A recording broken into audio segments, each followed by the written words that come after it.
On September 2nd, Gotham descended into another one of Joker's twisted performances. He came prepared with his newest entourage, dogs trained and dressed in card-themed costumes.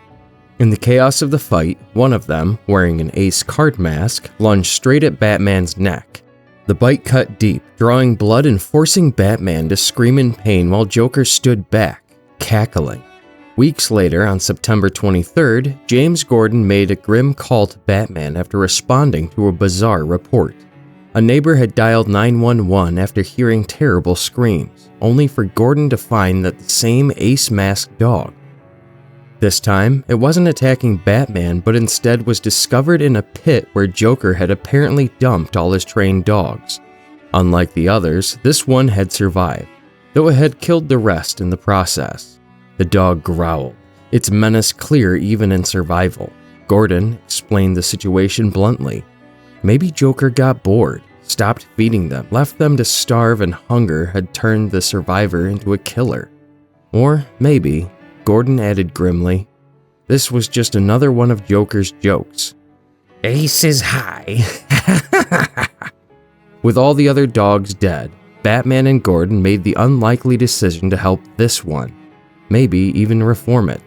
On September 25th, Alfred took on the responsibility of making that possible. He visited a Gotham dog facility, where the receptionist tried to convince him it was hopeless. The man protested that it wasn't about money.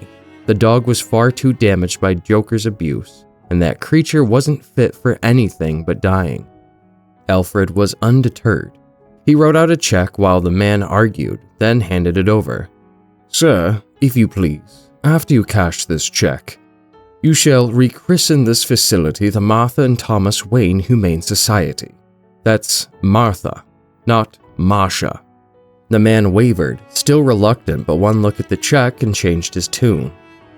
Oh, okay, Martha.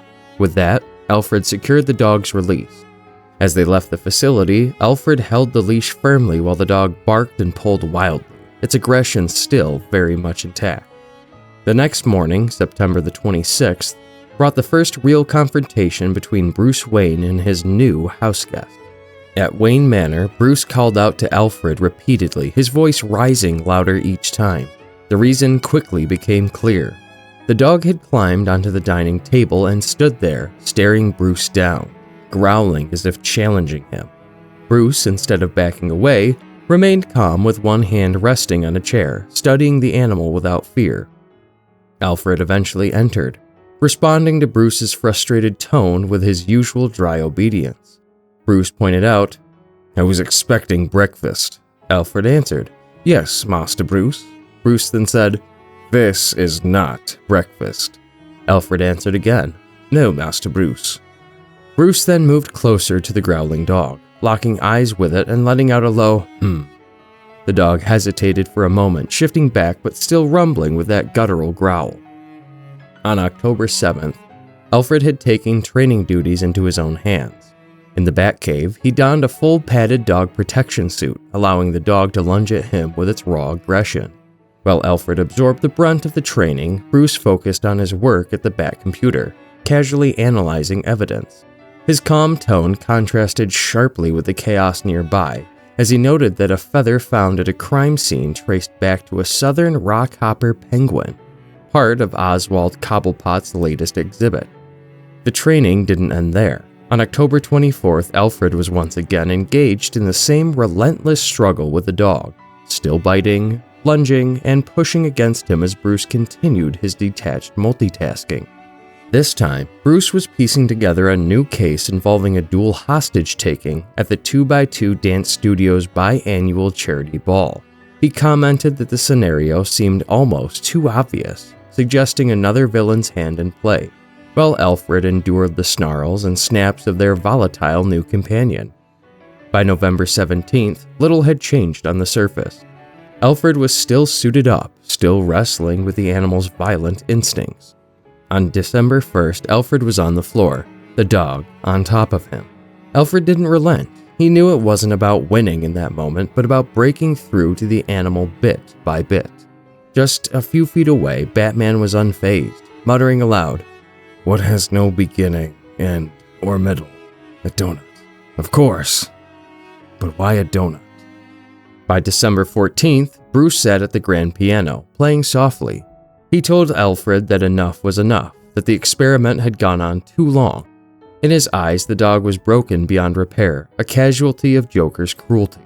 Alfred had the dog restrained on a leash as the dog snarled and growled. Alfred questioned Bruce's certainty with a simple response. Did he? But Bruce was already walking away, hands tucked into his pockets. You never understood. All these years, I've tried to tell you. Some wounds don't heal. The words hung in the air as he left the room, leaving Alfred alone with the dog. Alfred's eyes drifted to the Wayne family portrait, the remainder of pain and loss etched into every corner of the mansion. Then, turning to the growling Ace, he gave a clear command. Ace, sit. To his surprise, or perhaps his quiet expectation, the dog obeyed. Ace sat still, and Alfred's expression hardened into quiet resolve. He acknowledged the progress with a simple, good boy. On December 19th, Gotham delivered another reminder of just how much punishment Batman endured in his crusade. He stumbled out of the Batmobile, his body bloodied and battered, and walked heavily toward the Batcomputer. Blood dripped onto the floor as he clutched his arm, where a knife was still lodged deep in the flesh. With gritted teeth, he yanked it out, wincing as fresh blood poured down his arm. Slumping into the chair, he tried to steady himself, clearly in pain but unwilling to let himself collapse. It was then that Ace came over, his demeanor softer this time. Batman looked at him and, even through his exhaustion, reassured the dog. It's okay, boy. It's okay. I'm fine. I'm fine. Ace extended a paw toward him, and Batman, still bleeding, held it gently. I'm fine. By December 25th, Bruce was at Wayne Manor in front of a glowing Christmas tree with presents beneath it. He had a gift for Ace, a small mask. As Ace wore the mask, Bruce petted him, saying, I thought Ace might like it, for maybe Halloween or something. Alfred stood nearby and responded with his usual, Yes, Master Bruce. Bruce continued to pet Ace. What do you say, boy? Do you want to be Bat-Hound? Yes, you do. Yes, you do. Then he turned his attention to Alfred, joking that he hadn't received a gift from him this year, playfully asking if he hadn't been a good boy. Alfred, momentarily caught off guard, looked down, half thinking aloud, and admitted it was an oversight. He excused himself by pointing out how much time the dog had required lately. Bruce quickly reassured him with a smile, telling Alfred he was only teasing, and that he already had everything he could ever want. What more could Alfred possibly give him? Alfred remarked, Well, sir, I suppose right now I could get you some breakfast. As he left to prepare it, Bruce remained by the tree, continuing to play with Ace. As Alfred moved further away, he just said, World's greatest detective, indeed.